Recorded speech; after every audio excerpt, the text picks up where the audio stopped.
Are you the type of person that feels like you're struggling with consistency, or you procrastinate, or you're a perfectionist, you're too anxious, something there is lacking, or you wish you were more of something? The truth is, we choose every day who we want to be. And I know you're probably like, I don't choose to be lazy. I don't choose to be procrastinating. I don't choose to be a perfectionist. But you actually do on a subconscious level. You do choose it.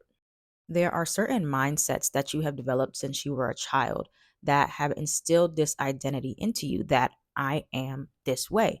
I am this. I struggle with this. I am this. I lack that. Whatever it is, you ultimately decided that was your identity because these are the actions that you have had and you've sustained and you support that mindset. And it is what it is now. If you decide that this is how you are and that this whatever cannot change or cannot be worked on, then it will never get changed. But if you decide, okay, I want to identify differently, I'm not going to identify as somebody who is passive anymore or somebody who isn't assertive or somebody who's shy. You can choose at any moment to have a new identity. Look at all the labels that you've placed on yourself. Why? Because you've just had thought patterns and actions that supported that.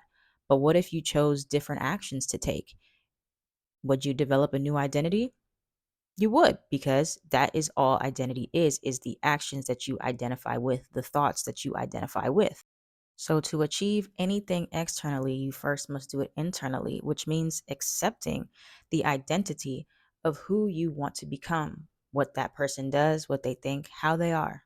Most times we have it backwards. We think that if the outcome is there, the validation is there, the external looks like I am successful, that I am this type of person in my career, that I am this type of parent, then I will be that identity. No, it starts from you first. You accept this is who I am now, and then the external will start to change and develop around that. Not you don't need any type of external validation first before you can identify as such thing and such thing. When you start to identify as being a better friend, as being a better partner, as being a better student, as being a, you know, worthy of whatever it is, worthy of a relationship that you desire, worthy of the cars, the clothes, the whatever you want, then you will start to be that person. Your actions will start to mirror that.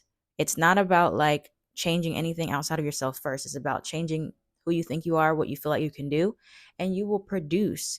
Because think about it, if somebody's telling you and pouring you all these positive things into you, saying you can do this and you can do that, and then your actions are going to start to catch up to that. You're gonna be like, yeah, I can do that. So if you do that for yourself, you give that to yourself, then your actions will mirror that. If you truly believe that is what you can do, same thing applies to the opposite effect. If you believe something is what you can't do, you're not good at that, then your actions are not even going to produce anything close to what you could actually do because you have a belief in mind. I can't do it. So then you won't do it.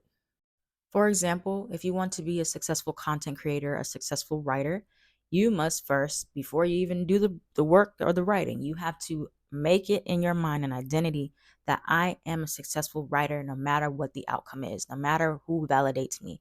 You have to commit to that belief. And so then you will start to create as a successful writer.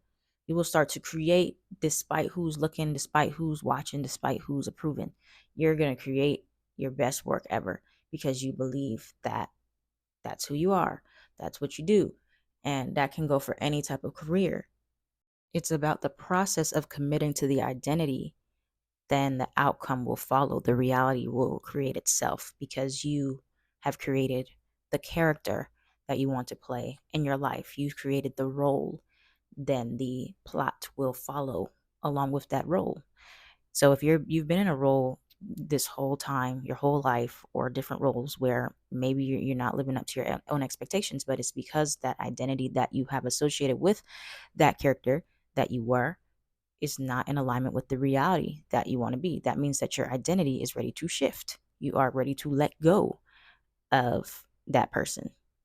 You have to make that conscious effort. Be like, I'm not going to associate with them, not rejecting them and bashing them and being like, I hate you, but like, you served your purpose. Now step aside. Let me step into a new role.